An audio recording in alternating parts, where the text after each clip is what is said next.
So let's jump into this conversation because I feel like me representing the National Reentry Network for Returning Citizens, I have educational goals, because I want to teach people how to treat us. I want to show the clients in particular how we're going to do things different. We're in 2024. We're doing stuff that everybody's been telling us to do for the last 30 years, but the criminal legal system has not changed in the last 30 years.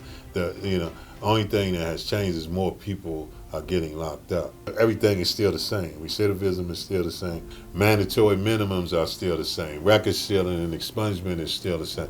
So that right there is an indicators. Those are indicators that we can easily try something different. I think what it all leads to is, instead of us relying on the government, relying on other institutions and other agencies and other groups,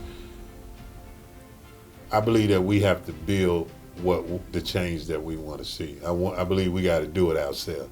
So that's really what the National Reentry Network for Returning Citizens is all about. The National Organization for Returning Citizens. This right here is a beacon of hope. This is what it looks like. You meet us where we at. I can remember, if I can get personal for a minute. Sure. When I was inside, I was still wearing an orange uniform. I was in jail, man. I had a life sentence. I'm going into a focus group led by you. Mm-hmm. I walked in there and I sat down and I participated. And when I got done, you said something to me. You spoke hope to me when I was in a hopeless situation. You said, when you get home, I got a job for you. And then, to top it off, you gave me your card. You gave me your number. I called you. And those were some of the best calls I ever had. When I was in prison, you gave me hope. I will never forget that. Never. Not the job I'm doing currently right now. The fact that when I was hopeless, you gave me hope. That's what this organization is for.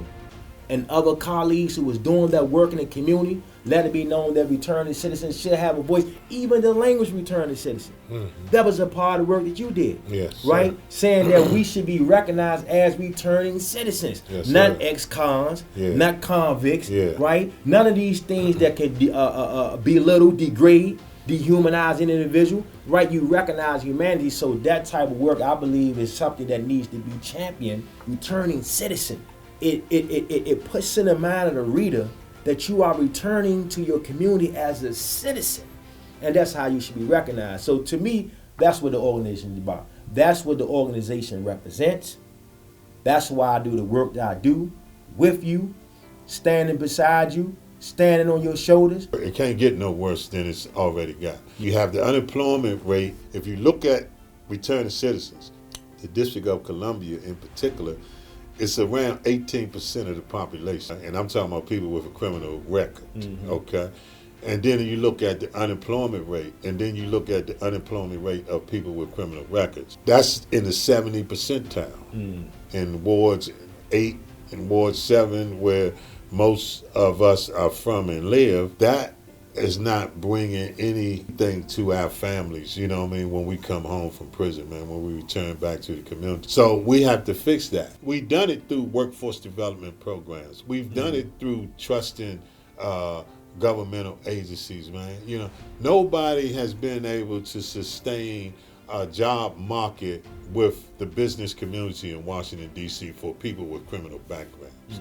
And we're talking about people with nonviolent offenses for the most part. Can't keep doing it the way we've been doing it. We can't keep trusting that people are going to help us to help ourselves. No, we're going to have to do it ourselves. Every time I see the men and the women who was once in the same situation that I was in, and I'm able to share some insight and allow them to see, here are some tools that I use to become financially sound, and the light bulb go off over them, I feel something greater than money.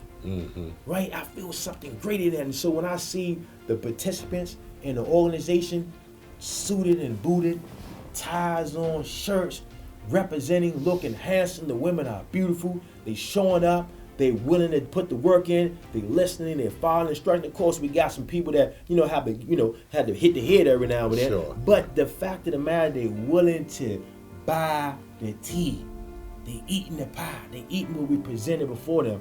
That's why I love the fact it's a national reentry network. Yes, sir. Yes, Because sir. it needs to be in every jurisdiction. So here's a blueprint, a unique approach, and this is the approach that fits the bill for them. It started off as a volunteer in the beginning, but now, when the concept has been proven, when the track record speaks for itself, now it deserves the type of funding to continue to do what it needs to do. Absolutely. It deserves it, right? Yeah. When you know what works, work it. Let's set aside a group of individuals. Let's invest in them and watch the positive ripple effect it will have on the community. Yes. At the end of the day, brother, the work that's being done increases public safety. Yeah. See, policymakers, policy stakeholders, they need to be able to begin to see that this is what public safety looks like in real time. Yes, sir. We all talk about public safety. Election year, we talk about public safety, but they don't go about it the right way. It all comes down to economics. Once that individual returns back to society, it's in the best interest of the community to invest in them, economically speaking, that they can become law-abiding citizens, which in essence increases what? Public safety. Yes, indeed. So when you look at it, you say, my gosh, like this is Right. what you need to do. Right. So funders need to be running over themselves. Right, yeah. They need the government and philanthropic muscles, they need to be tripping over themselves to Sure. say, how can I fund the National Reentry Network for returning citizens to help them do the great work that they're doing? So we here. Yeah. We are here. And I'm glad you mentioned public safety, man, because I believe that this is the safest way known that's been proven to keep the public safe. Yeah. You know, it's going to happen overnight. You're talking about people who dealing with mental health, people who dealing with abandonment issues, people who dealing with trauma, people who dealing with no. I mean, constantly. Yeah. You know what I mean? People who dealing with neglect and all kinds of other psychological problems. That stuff takes time. Look at the finished product. If you look at the numbers surrounding reentry and return to citizen, give us a job, we stay on the job. Yeah. Give us an Yeah. opportunity, we make the best of that opportunity. I mean, the list goes on and on and on. Right. So I'm just going to leave it there. Yeah. It's so important for our policy holders to realize that this is what public safety looks like. Yes, sir. Up to this point, we haven't had this type of conversation. This type of conversation did not have a nexus with public safety. But what I hear, what I witness, what's going on here is public safety. Yes, sir. This is how we increase public safety. You have my unyielding support. Thank you.